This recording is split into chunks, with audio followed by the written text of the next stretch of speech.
Hello everyone, it's Nicolet again. This is Nicolet 4700. I'm testing this and this is 47. As you can see, the scan just running. Going to experimental setup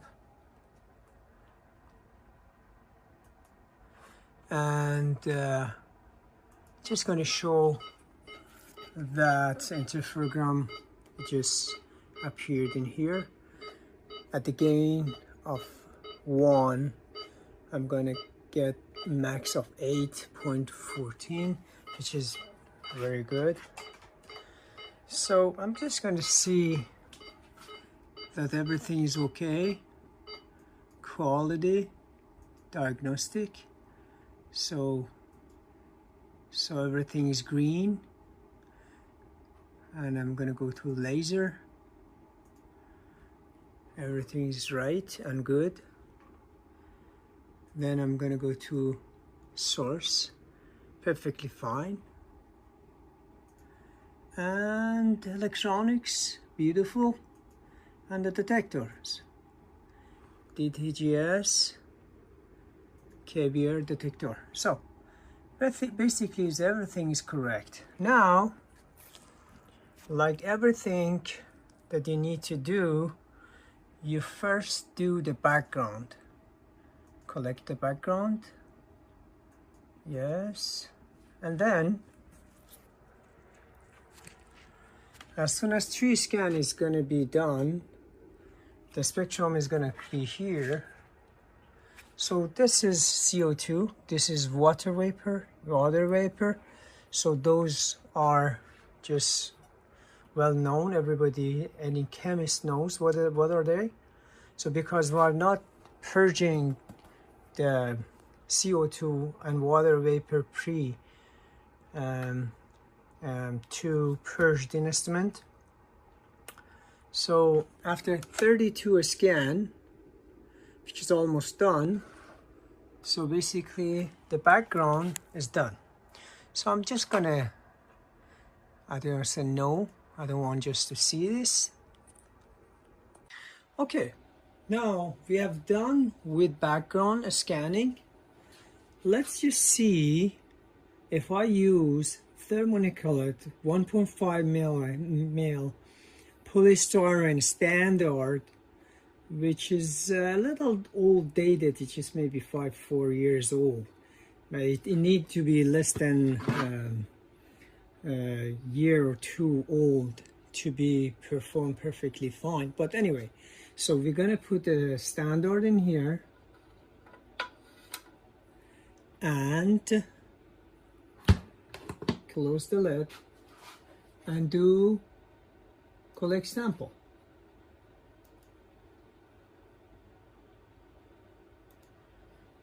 Again, after 3 scan, 1, 2, 3, bang, the spectrum is going to be here. So beautiful, nice background spectrum. It shows very, very nice baseline. And again, after 32 scan, is going to be, so let's just see.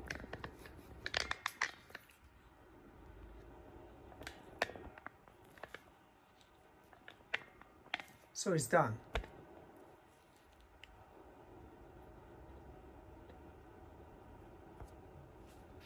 So we're going to say yes. And then we're going to go to find pick. Go to analyze, find pick. So automatically it's just going to show us the peaks that is just there. So if you look at here, so basically we can compare between the thermonickel thermoelectron NIST polystyrene standard traceability test, and you can see actually is a very good agreement between, for instance, 2.59 and 2.59. Here is just 0.73. Here is just almost 0.59, which is perfectly fine considering that standard is too old. Now we're going to change it to different mode with ATR. Okay, let's just remove the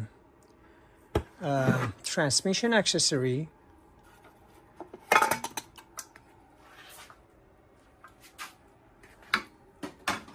And place ATR accessory, diamond ATR accessory in here. Okay, so I'm just gonna close this and remove the knob to do ATR test with this piece. As soon as you place the ATR accessory, it recognizes Golden Gate KRS5. Okay, as soon as we place the ATR accessory, it recognizes by itself that it is not zinc selenide. Zinc selenide cutoffs are close to, or germanium is close to 650 centimeter minus.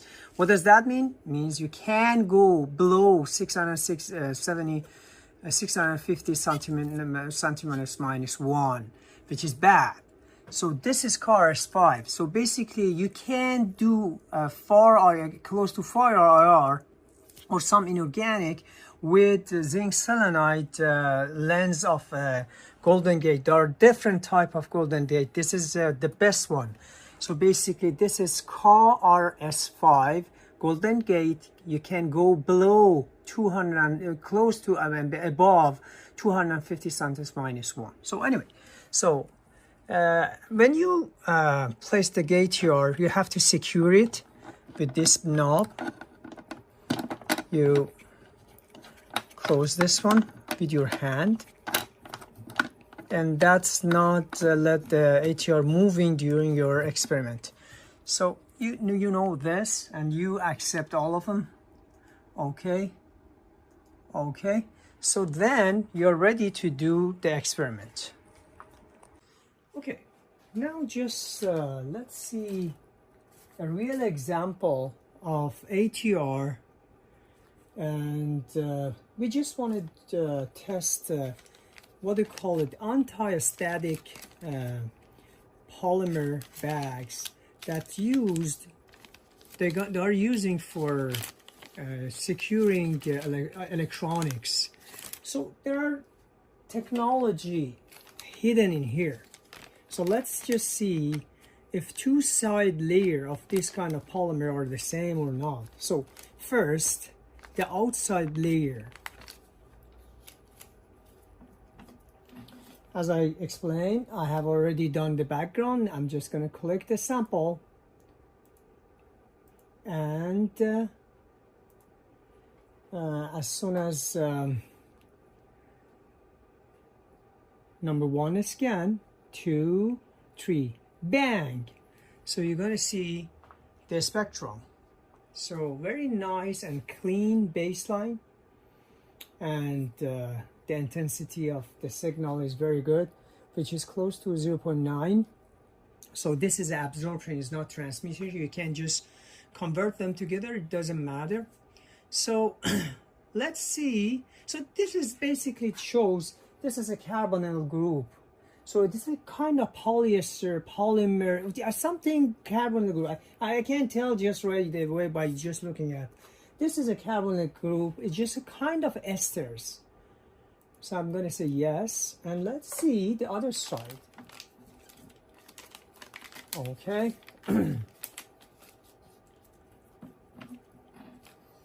So the other side, I'm just going to say collect sample again.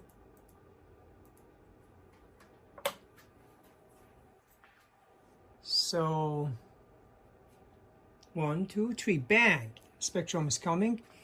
So if you look at this, basically this is, I mean, any chemist knows that this is a stretching CH bond, which is just close to 3000.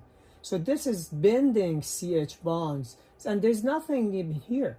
And this is long chain vibration, which is basically just shows that this is a very long chain polymer, which is like polyethylene, polypropylene. So basically this technology, two different polymers just here.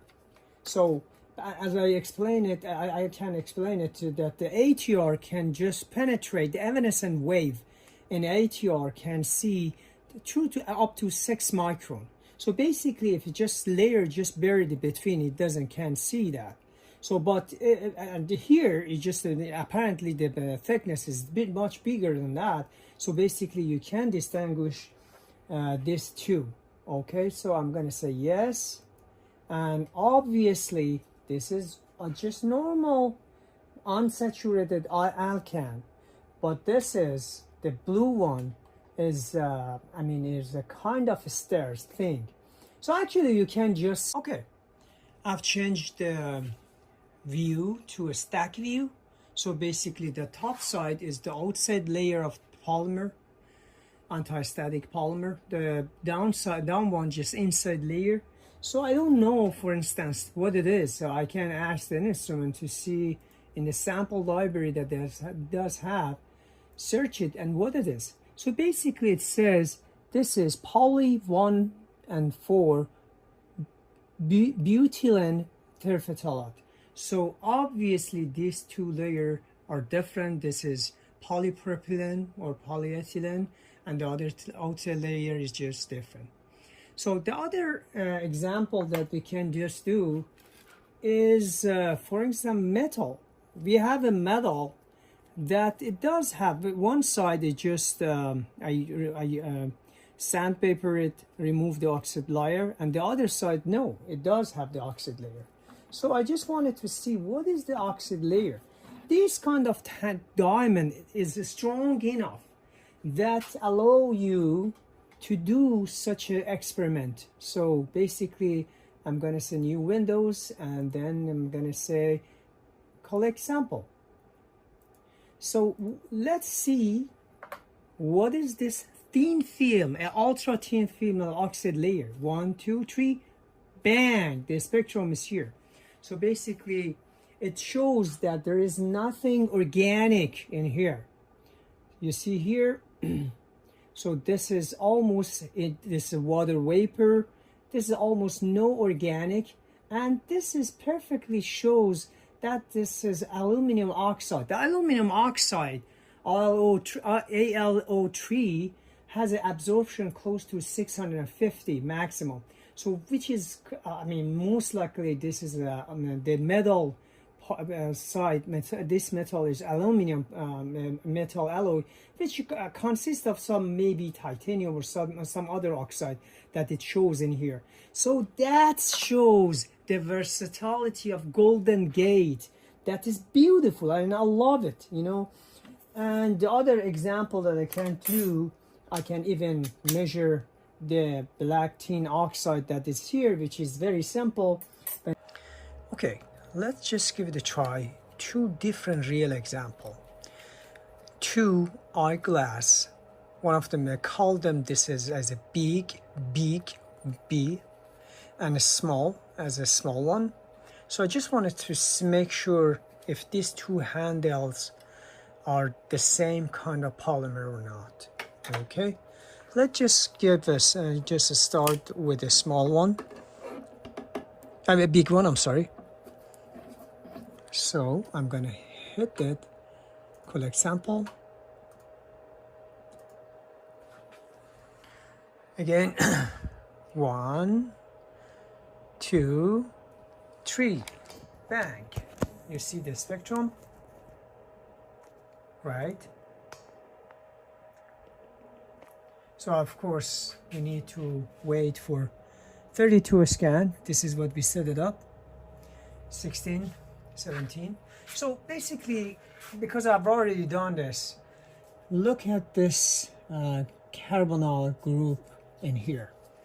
and you will see the big difference, right? So yes, so this is done. I'm gonna name this one as a B. Okay, that's a big one. So let's just give it a try with the small one. Let me just zoom out to show you what I'm doing. Okay, and then this one. Let's see. So I'm going to say collect sample, and I'm going to name it as S, or a small one. Okay, just do it. Again, after 3 scan, you're going to see the spectrum. 1, 2, 3, bang. Nice and beautiful spectrum. Very nice baseline, and I love it. And I love Nicolet. And I work with other brand, and really, there's nothing comparable with Thermo Nicolet. It's beautiful. I love it. So, and then 24, 26, 27, 29, and 30, 32, and that's it. Bang, it's done. Yes. Okay, so the red one is the small one, which is marked by S. Let's just see what this handle is. Okay, I'm gonna just go to search, process, I'm sorry, go to search, and then bang, it says cellulose propionate. Okay, so the matching factor is good, 85 or something. So let's just see the other one, the bigger eyeglass, what it is. I'm talking about the blue one. I'm now just gonna read it. So it's just this one. So let's see what is this handle is made of. So I'm gonna go to search again.